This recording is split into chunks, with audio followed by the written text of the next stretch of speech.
paradigm shift number 2. Okay? We only have 2, so don't worry too much. Human nature is to think only of 3 individuals. Okay? That's the way we were brought up, and again, that's human nature. Me, myself, and I. Okay, have you ever wondered, you put 2 kids, two 2-year-olds in a room with 1 million toys, and they'll fight about the same one. Have you ever wondered that? You have 2 kids in a room, and they have 10 million toys, and they fight about the same one. It's human nature. I'm not trying to offend anyone. Please don't, Joe, saying we're selfish. No, that's not what I'm saying. It's human nature to think about me, myself, and I. When you're a student in school, to illustrate my point a little bit, do you study hard for an examination, and then after studying for 2-3 weeks and taking the exam and submitting, do you submit it with your classmate's name on it? No, you put your name on it.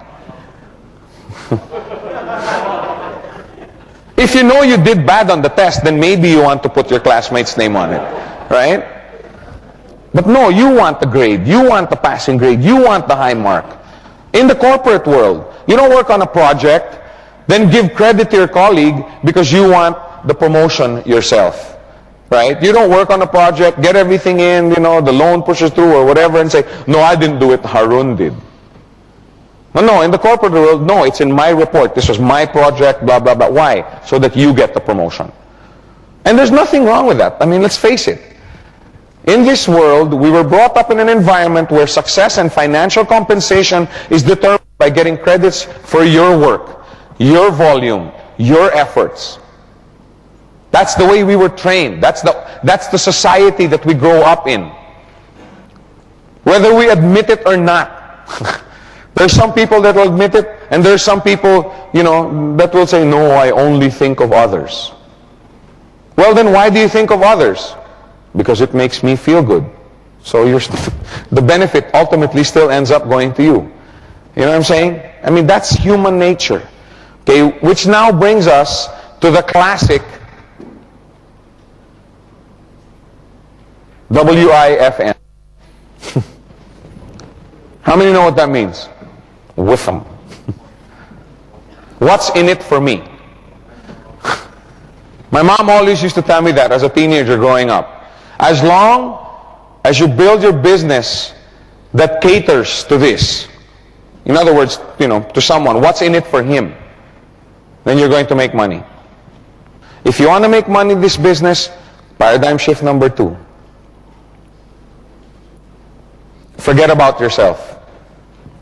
If you want to make money in this business, forget about yourself. Think only of your organization. Think only of your leaders. If you spent all your time helping those under you in your organization, what do you think will happen? What do you think will happen? If I spent 8 hours every day helping Harun, bring in his directs, and helping his directs bring in their directs, and then we start helping out and bringing in their, what do you think will happen? Harun starts to earn money. His network starts to earn money. His organization starts to earn money. They would earn more, then they'd be more enthusiastic about building the business. Let me tell you, if you have somebody that you referred to this business, and after 2-3 months they haven't even qualified for their coin, or they haven't had their first step yet, what's going to happen? Do you think they're going to be excited? No, they're going to be really discouraged about the business. You want them to get excited. You want people to be excited under you. That's why, remember I was telling you earlier, I thought when these 40, 50 people told me no, that's it. I'm not going to make money in this business. But I was wrong. And like I said, I took it, it happened to be a blessing in disguise instead of a curse. Because now, can you imagine if these 40, 50 people said yes? Can you imagine taking care of 40 or 50 people? Because only Ferdy and my cousin, I thank God that my cousin and Ferdy were the only 2 people that said yes. Because now I had 8, 9, 10 hours a day dedicated to just making sure that they earn. And let me tell you, Ferdy was doing very, very well in another company. Okay, he was earning the equivalent of about maybe 3,000, 4,000, 5,000 a month US with another company. Dave, the same thing. Dave was earning about 9, 8, 10,000 a month with another company. Okay. So of course they were giving more time for that company. So what I did is I told myself, I'm going to make sure that they earn so much money in this business that they eat, sleep, breathe, dream, think Gold Quest. And I spent 8, 9, 10 hours a day helping them out. And after a while, you know, Ferdy would call me, because let me tell you, my phone was ringing off the hook. I'd wake up in the morning, 7:30. Joe, you know, we have this group. Can you come? Okay, fine. Joe, we have group. Let's go. Joe, you know, this group wants to bring in their group. Let's go. And because I was open to them, they kept calling me. After a while, I was spending 10, 11, 12 hours a day. And I said, Ferdy, Dave, you know, this organization's growing. You know, can you do some presentations here so that I can go and present over? Oh, no, we can't. They said, why not? And this is a true story. Because that company said if we don't stop doing this business, they're going to terminate us. And they were saying, Joe, this is still $5,000 a month. This is still $10,000. I can't say, you know, I can't just say goodbye to that. And that's when I decided I'm gonna make these guys earn so much money that they're gonna eat, sleep, dream, breathe, think Gold Quest. And I spent all 8, 9, 10 hours a day. And not just for and they've also the organizations on the other side. On the second month, Dave earned about 18,000 US. Ferdy earned about 10,000 US or 9,000 US on his second month. You know what they told the owner of that company? You know, in a letter, respectfully, sir, you know, if you want to terminate us, terminate us. Yeah. But we're not going to stop doing this business because what took us 3 years to do here, we did in 2 months. Now, would you like to have leaders in your organization with that kind of mentality? Well, then what are you doing to deserve it? Spend time with them. The more money they earn, the more excited they get. The more excited they get about the business, they will take it more seriously. Do you think Ferdy and Dave took a step of faith when they said, sir, go ahead, terminate us, but we're not going to stop doing this business? Was that a step of faith for them? Were they taking the business seriously? Why? Because that's where their rice bowl was coming from. If you want people in your organization to take this business more seriously, if you want them to spend more time, if you want them to open themselves up to more training, make it worth their time. Make it worth their while to do so. Anyway, in the long run, who does it benefit? When you have people that are committed, that are all out for this business, that do this business on a full-time basis, who does it benefit? You. It benefits you. I was in shock when I first got my check. I'm serious. I knew I was going to make money in this business. When I first sat down in the business plan and listened to the business plan, I was like, wow, this is unbelievable. But when I first came in, I said, okay, I purchased a 9-header. Okay, in the beginning. I don't recommend that's what you do. Okay, that was my first time to be involved in this business. I didn't know all the strategies. Okay, if I would have known then what I know now about the business, I would have just done a 3-header. Because you can open under, right? We'll take that up during the strategy sessions. And it wasn't something that came easy. My wife was, how many met my wife here last night? She's not here now, so we can talk about her. But it's just our secret, okay? It's just us and the people who buy this tape. But my wife was really, oh, man, another one of these, I don't want to join. How much do we have? 9-header? Oh my God. I mean, you see her, she's, you know, sweet and you should see her when she's, should see her on the golf course. She turns into a completely different personality. But she was, I don't want to have anything to do with that business. That's your business. I refuse any ownership of that business. Blah, blah, blah. But I was like, no, I'm going to do this, blah, blah, blah. So I, put in my draft, started doing the business. 2 weeks later, I was in Cebu. Not Cebu, but Cebu. It's in the Philippines. Doing the business. And we weren't fighting anymore. Okay, we like to try and end our fights before we go to sleep at night. Doesn't always work, but we try. But anyway, we weren't fighting. And I was, every night when I'm away, I'm calling her. Oh, blah, blah, blah. And she goes, hey, ba, guess what? We got a FedEx package today. Really? What was in it? Our coins. I was like, you mean my coins? Yeah, our coins. And also our check. You mean my check? Yeah, our check. When I came back to Manila, she was with her friends and you should see our new business.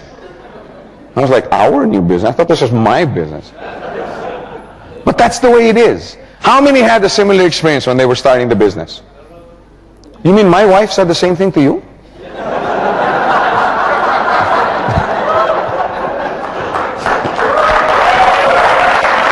No. What I mean is, when you start this business, nobody's with you. Right? You have so many doomsday prophets, right? Explaining to you how you're going to fall flat on your face. Right? Of course, 2, 3, 4 months later, you're making twice as much as they are. But then that's when everybody starts to take note. Which is, okay, this is not on the PowerPoint, but I'd like to make this point. Always remember, okay, you and also the people that are your leaders in your organization, always remember to explain to them, the hardest part about this business is the beginning. You will have a very, very hard time in the beginning because nobody will believe you. Can you imagine walking up to somebody and saying, hey bud, let me show you how to make $20,000 a week? What will most people say? Yeah, who do I have to kill? Which bank do I have to rob? Because most people don't have even the imagination, you know what I'm saying? That they will ever be earning that much. Can you imagine what $1 billion looks like? I tried it once. I counted it. $1 billion, okay, you can spend $1 million a day, every day. Okay, and the women will love this, even Sundays. Okay, actually, I'd like it too. You can spend $1 million every day, including Sundays, for almost 3 years before you use up $1 billion. And Bill Gates has like what, 60, 70, 80, 90, depending on the stock market prices. But he has a lot. But can you imagine having 60 billion US dollars? Most people cannot. That's what I'm saying. Most people can't even imagine in their minds somebody pulling in a check of $20,000 a week. And that's the reason why people reject you. They're not rejecting you because of you. They're rejecting you because basically what they're telling you and themselves is, how dare you think that you're above us? How dare you think that you can achieve something that most of us can't even imagine? That's what they're saying no to. Remember we were talking last night about courage? Because it does take courage to sit here in your room, write down your dreams and your visions and your compelling reasons and burning desires and say, I will work hard to get this. It takes courage because it hurts when you don't get it. So people, instead of hurting themselves, they'd rather say, no, it doesn't exist. That's why people say no. That's why people give you a hard time when you're starting. But once you start earning money, is it still hard? You think Dave Trinidad or Ronnie Wong or Marie Glenn or Ferdy Tolentino or Anan or Patman or Tony Kong, do you think they have a hard time explaining to people that this business works? No, because does it work? Yes, look. See that subdivision? I just bought it with my earning. No, I was just kidding. But it'll get to that. Or you get shocked when you find out how much people have taken home because of this business. If I told you, you guys wouldn't believe how much the serious people in this business have taken home. You think about it. 10,000 a week. Now after 2-3 months, it's 15,000 a week. After 2-3 months, it's 20,000 a week. Do some arithmetic. What do you come out with? A lot. So it pays to take this business seriously. But anyway, can you imagine having Dave Trinidad earning $20,000 a week on one side, right? And then you have, let's say, TG Quintana earning $10,000 a week on another side. What happens? Never mind you. What happens to them? They become very, very serious about the business. They make sure they're fully trained. They make sure they train their people. You see what I'm saying? That's the way to make money in this business. Forget about yourself. And that's what I meant earlier. I was very shocked when I got my check because all I was thinking about was helping them build. I was involved with another company where at every end of the month, you know how it is in this way, usually it's end of the month, you check everybody's volumes and stuff like that. And every end of the month, I would go to the accounting department and ask, how much did this guy earn?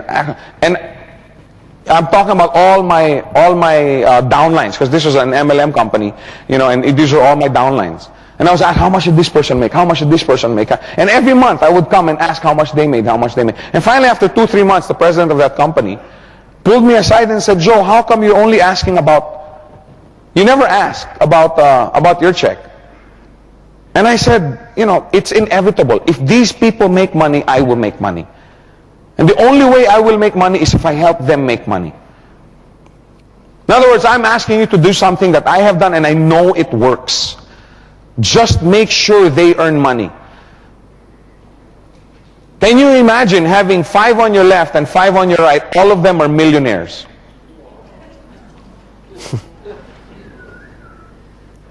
What about you? What happens to you? So will you benefit by helping making these people make millionaires, make millions? Yes, you will benefit.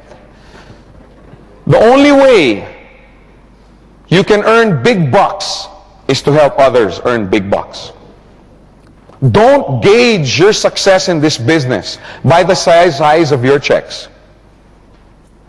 You know what I'm saying? Gauge your success by the size of your leaders' checks. The more checks they have, the bigger checks they have, the more seriously they take the business. Let me make it clearer. Let's say you have an organization that you're just starting and you bring in, on your left, Tom, and then on your right you bring in Bob. Jeff. I forgot, Bob joined the other company. Okay, Jeff was the one who joined us. If Tom on the left is earning $400 a month and Jeff on the right is earning $10,000 a month, okay, a slight difference there, of only about $9,600. Who do you think would consider doing the business more seriously? Boy, really focused on dollars here. We forgot the guy's name. His name is Jeff, guys. Who do you think would take it more seriously? Jeff. He's the one that will take this business seriously. He's the one that will make sure he gets all the books, he gets all the tapes, he attends all the meetings. Those are the kind of leaders you want. Who do you think will consider doing this business full-time? Wouldn't you want to have an organization of all full-time questers? Now, if he's making $5,000 a month in the current vocation that he's in, and he's earning $400 a week or $400 a month with Gold Quest, which one do you think he'll take more seriously? Of course, job. It could be a job, it could be a business, it could be whatever.